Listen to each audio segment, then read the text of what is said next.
The fallen angels, angels who once served God but were cast out of heaven for disagreeing or going against the word of the Lord.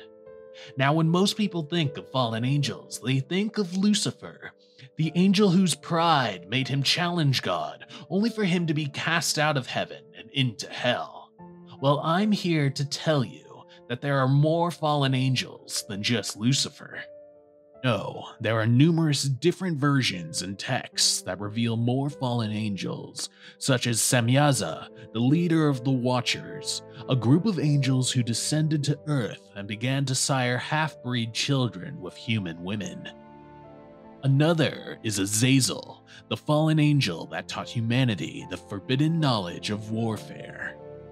Today we're going to explore how and why the Watchers fell, what they did after their fall, and how they were punished for committing their sins here on Wild Mythology.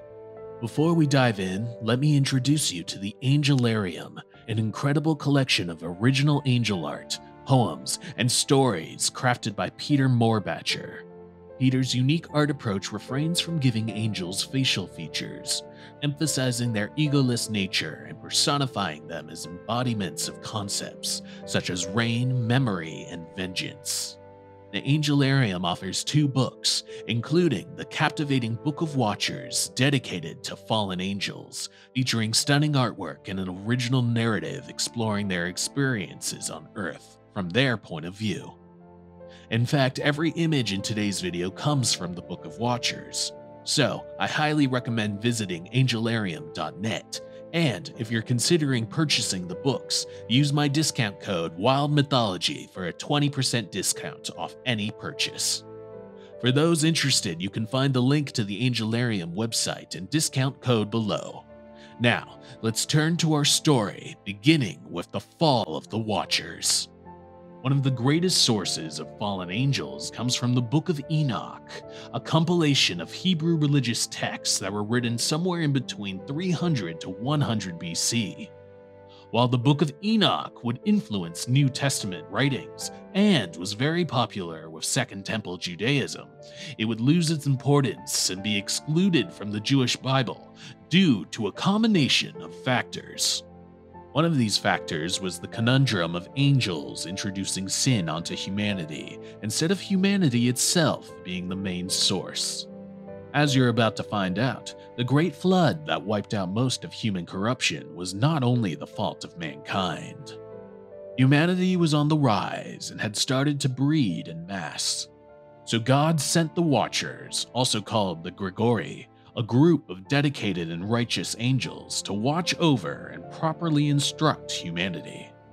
But as the Watchers spent more time on Earth amongst mankind, they began to lust after human women. As the Watchers discussed whether they should take human wives, Samyaza, the leader of the Watchers, declared that he would do so if they all made an oath to go through with it, despite the possible consequences. So the 200 Watchers made the oath on Mount Hermon and began to choose their human wives.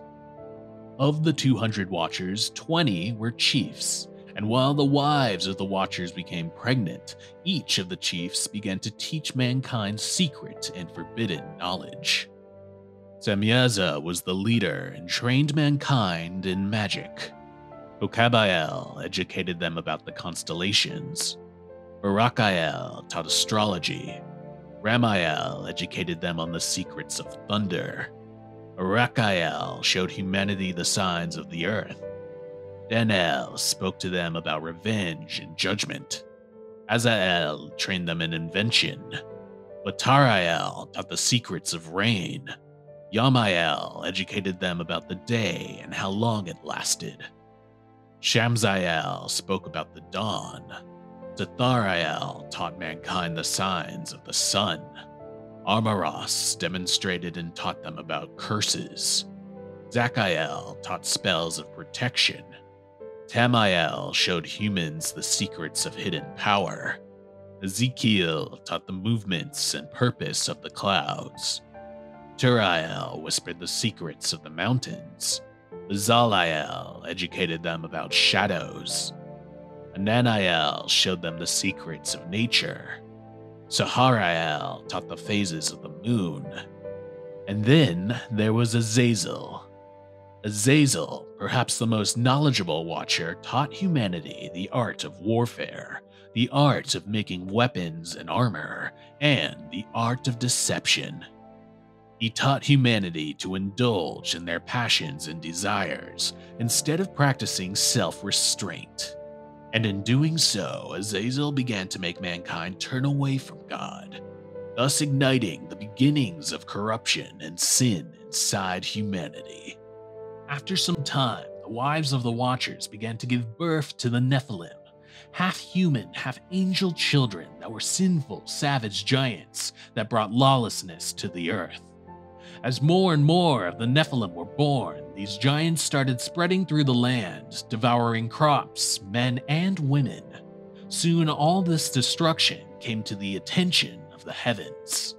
The souls of those that the Nephilim had killed cried at the gates of heaven, catching the attention of Michael, Gabriel, Raphael, and Uriel. Hearing what had been happening on earth, the four angels rushed to God and asked what was to be done about the out-of-control Nephilim and the Watchers. But before God could answer, the prophet Enoch spoke out.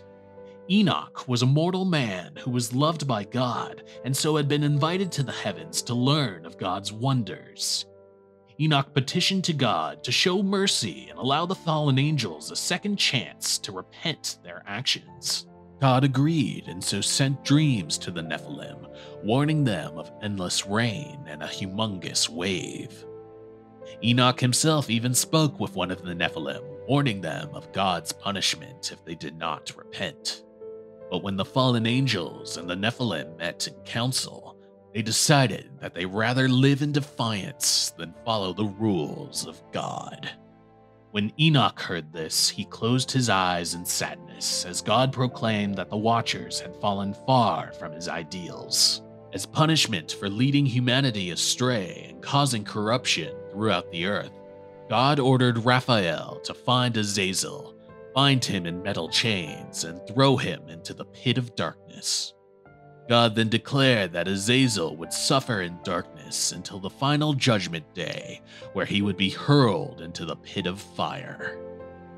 God then ordered Gabriel to cause the Nephilim to fight each other, ensuring that many of the giants would die. Following Gabriel, Michael was ordered to round up Samyaza and the rest of the fallen angels. So Michael bound them and made the fallen angels watch as their Nephilim children killed each other. After watching their children die, Michael locked the fallen angels deep into the earth, where they would suffer in silence until Judgment Day and share Azazel's fiery fate. God then made his final order to Uriel. He ordered Uriel to find Noah, the great-grandson of Enoch, and warn him of the coming flood, which would wipe out the remaining Nephilim and the humans corrupted by the fallen angels. All of humanity would perish except for the bloodline of Noah. In the end, the fallen angels were locked up, and the Great Flood came and wiped the Nephilim out.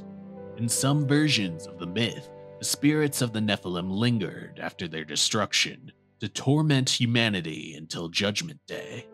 In another version of the story, one Nephilim named Anak survived and became the ancestor of Goliath, the great giant that faced off against David.